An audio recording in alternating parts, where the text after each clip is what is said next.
अरे अरे जल्दी करो, सड़कें बनवाओ, साफ सफाई करो, रंगाई पुताई करो, पलस्तर करवाओ और दर्द से चीखते हुए घायलों से कहो कि सब्र करें, क्योंकि उन्हीं के वास्ते अस्पताल को चमकाया जा रहा है। पुल पर धकेल कर मारे गए 134 लोगों के परिवार से कहो कि खुद प्रधानमंत्री बहुत ज्यादा दुखी हैं और उनका दुख इस हद तक है कि 6 लाख रुपए में उन्होंने 134 जानें खरीद ली। खैर ये सब छोड़िए, प्रधानमंत्री किसी भी समय आते ही होंगे। सब कुछ चमका दो। दीवारें अगर खूबसूरत बनानी है तो चाहे वहां पर कुत्तों की फोटो लगानी पड़ जाए, लगा दो, लेकिन सब कुछ खूबसूरत बना दो।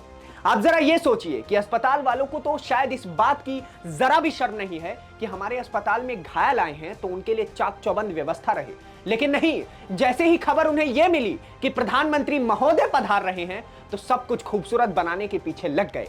जहां एक कर्मचारी चाहिए था वहां 10 लगा दिए, लेकिन रातों रात अस्पताल चमका दिया। ये तस्वीरें देखकर आपको ऐसा लगेगा कि शायद किसी शादी ब्याह के घर में तैयारियां चल रही हैं, लेकिन नहीं, आप गलत हैं, क्योंकि 134 लाशों के ऊपर बने कब्र को चमकाया जा रहा है। जहां पर एक निकम्मे, भ्रष्ट और बेहया प्रशासन ने एक बस्ती को मौत के टिकट बेच दिए और जिस वक्त लाशों का सौदा किया जा रहा था उस वक्त प्रधानमंत्री खुद गुजरात में थे। लेकिन किसे फर्क पड़ता है, क्योंकि मौत की खबर चाहे आ गई, लेकिन प्रधानमंत्री ने अपना एक भी कार्यक्रम रद्द नहीं किया। दिल लगाकर भाषण देने में लगे रहे। इतवार की घटना है और सोमवार की सुबह तय हुआ कि महोदय मंगलवार को अस्पताल के दौरे पर होंगे। जी हां, दौरे पर। और इसके बाद से पूरा प्रशासन अस्पताल को सजाने धजाने में लग गया, जैसे कि महोदय मृतकों के रिश्तेदारों से मिलने नहीं बल्कि किसी शादी के मंडप में पधार रहे हैं। सटासट सैकड़ों मजदूरों को लगाया गया। इस ओर अस्पताल के बिस्तरों से चीखें उठ रही थी, उस ओर दीवारों से पलस्तर हटाया जा रहा था। इस ओर मातम कलेजे को चीर रहा था तो उस ओर छतों पर सफेदी की जा रही थी। इस ओर मृतकों के ऊपर लकड़ियां बिछ रही थी तो उस ओर जमीन पर संगमरमर बिछाया जा रहा था।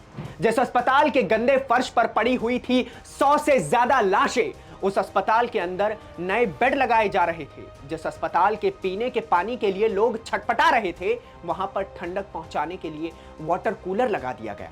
अब आप कह सकते हैं कि अगर अस्पताल चमकाए भी जा रहे हैं तो इसमें महोदय की क्या गलती।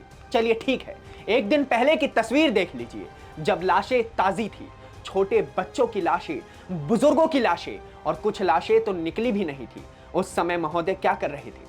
रेड कारपेट पर चलकर हरी झंडी दिखा रहे थे, गुलदस्ते स्वीकार कर रहे थे। क्या यही मोदी का गुजरात है?